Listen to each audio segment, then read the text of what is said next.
Hello guys, আসসালামু আলাইকুম। আমি হচ্ছি রোজিনা। আপনারা নিশ্চয়ই ভালো আছেন? জি, আমি অনেক ভালো আছি। আজ রাত 12টার পর আমার বার্থডে, তো ফাইনালি 12টা বাজতে যাচ্ছে। তো এখানে দেখছি আমার হাজব্যান্ড কি সারপ্রাইজ দেয়। এখন আমার হাজব্যান্ড পর্যন্ত বাড়ি আসেনি, তো সেটাই আমি এখনও রেডি হয়ে গেছি, কারণ আমি জানি আমার হাজব্যান্ড আমাকে সারপ্রাইজ দেবে, কিন্তু আমার জানাই নেই সারপ্রাইজ কী দেবে। চলো দেখে নিই কী সারপ্রাইজ দেয়। ওরা এখন চলে এসেছে, চলো দেখি। 12টা তো বেজে গেলে চলে এসেছে। হাই, এটা হচ্ছে আমার দেওর, এটা হচ্ছে আমার বর, এটা হচ্ছে আমার ভাই, এটা হচ্ছে আমার ভাই, এটা হচ্ছে আমার ভাই। এটা গিফট, তারপর কেক সব নিয়ে চলে এসেছে। এই গিফট গুলো নিয়ে চলে যাবে কি? আমরা গরিব শরীর মানুষ, ছোট গিফট দিয়ে তো ও চলবে। মাসের শেষে পয়সা করে আমার বার্থডে কেক চলে এসেছে, ঠিক আছে। এই দুটো আছে, আর আমার একটা মেয়ের দুটো কেক এসেছে। এখানে সবাই ফটো তুলছে। আমার কেকটা এতটাই সুন্দর হয়েছে, তাই জন্যে। হাত পা দিস না, কোথায় কোথায় দেবো এখানে, এইখানটা একটা দিন।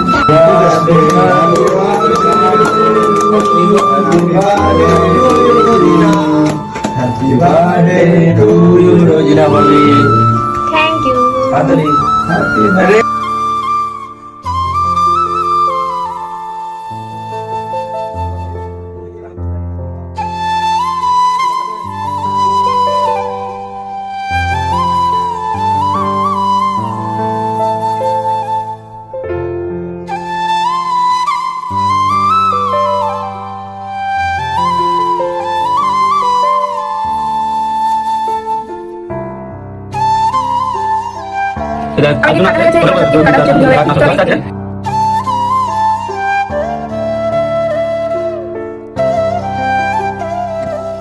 তো এখানে সব কেক কাটা হয়ে গেছে, এবার কেকগুলো কেটে নিয়ে প্লেটে দিচ্ছে সবাইকে খেতে।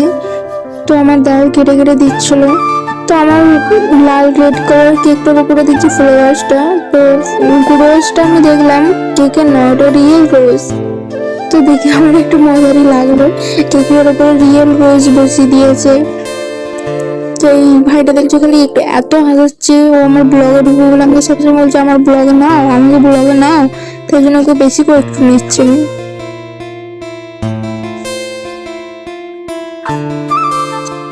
কেক কাট করে সবাই প্লেটে এবার দিয়ে দিচ্ছে।